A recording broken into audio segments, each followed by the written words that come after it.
And in business news, the federal government has unveiled plans aimed at revitalizing key sectors of the economy as a significant step towards addressing Nigeria's economic challenges. The Minister of Finance and Coordinating Minister of the Economy, Mr. Wale Edun, said this at the first inaugural meeting of the Accelerated Stabilization and Advancement Plan Implementation Committee. The minister said the implementation committee marked a significant milestone in the country's renewed commitment to addressing critical economic challenges and fostering sustainable development across key sectors. He said the landmark initiative is a component of President Bola Tinubu's reform agenda, which is aimed at driving sustainable development across 8 priority sectors of the economy, including agriculture, energy, and health. The Minister of State for Petroleum Resources, Gas, Mr. Ekperikpe Ekpo, in collaboration with the Decade of Gas Initiative, has flagged off the distribution of free cooking gas cylinders to approximately 300 women in Lagos State. The minister says the distribution of cylinders is part of the government's initiative to provide 1 million homes with access to clean cooking gas by the year 2030. We have more in this report.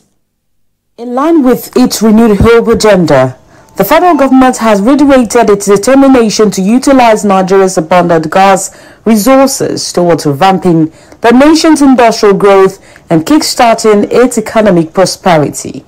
The Minister of State for Petroleum Gas, Ekperikpe Ekpo, is in Lagos to continue to spread this gospel as he encouraged the women who are beneficiaries of the free gas cylinders to transition from cooking with firewood, kerosene and charcoal to the liquefied petroleum gas, noting that it is clean, safe and beneficial for the environment. This is a significant event to mark crucial step towards our journey towards sustainable energy solution and aligns effectively with the presidential theme, from gas to prosperity, renewed hope, where the President reiterated his government resolve to continue providing support to deepening domestic gas utilization.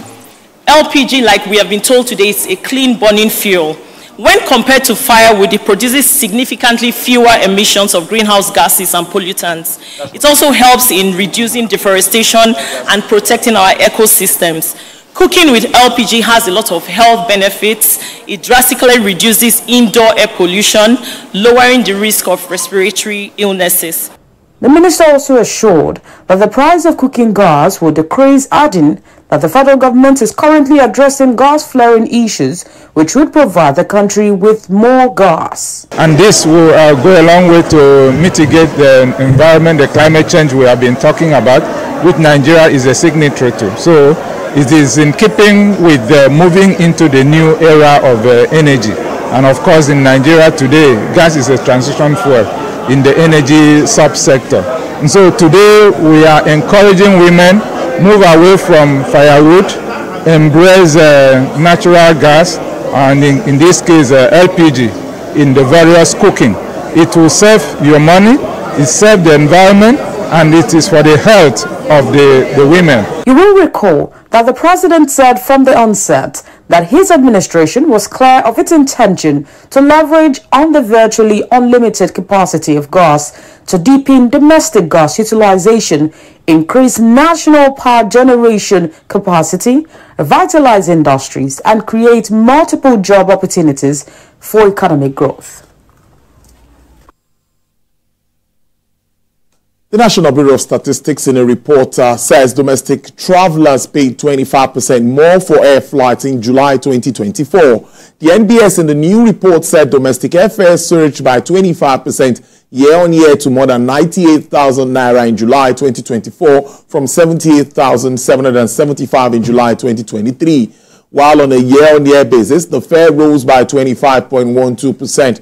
from 78,755 naira in July 2023. This development is coming after the federal government last month said it would further raise the tax charges amid complaints by airline operators of Nigeria over multiple taxation. The report also shows that despite the increase in airfares in July, the prices paid for bus, motorcycles and waterways journeys declined in the same month.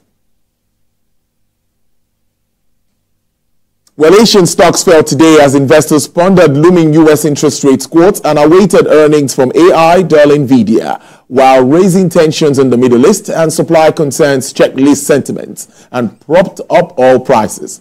MSCI's broadest index of Asian Pacific shares outside of Japan was 0.48% lower, inching away from 1 month's high it touched in the previous session. European bourses were due to open slightly high, with Euro Stock 50 futures raising 0.08%. German DAX futures up 0.13%.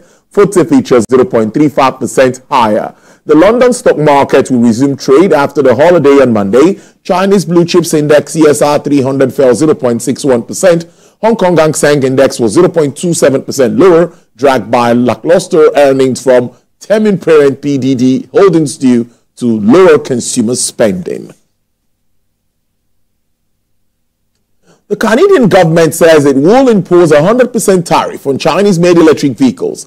This is after similar announcement by the US and European Union. Canada becomes the latest Western government move to curb China's dominance in the EV sector. Prime Minister Mr. Justin Trudeau says the proposed action is aimed at strengthening Canada's automotive sector to be a global leader in building the vehicles of tomorrow. But actors like China have chosen to give themselves an unfair advantage in the global market space.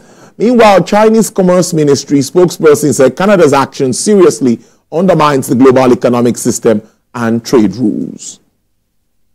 Democracies of which we are a part that value the work that our citizens do, that recognize the need to protect the environment and invest for the longer term, requires us to take action.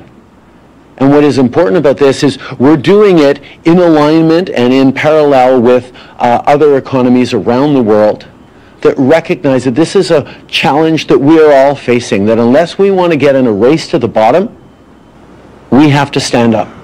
And that's what we're doing, and that's what Canada's been part of conversations on at the G7 table, at the international summits that we've been attending over the past years to move forward on. We had a good, long conversation about this and other things last night with the National Security Advisor in the United States, and we know that standing up for Canadian jobs and Canadian interests, not just for the short term, but for the long term, is exactly what we need to do.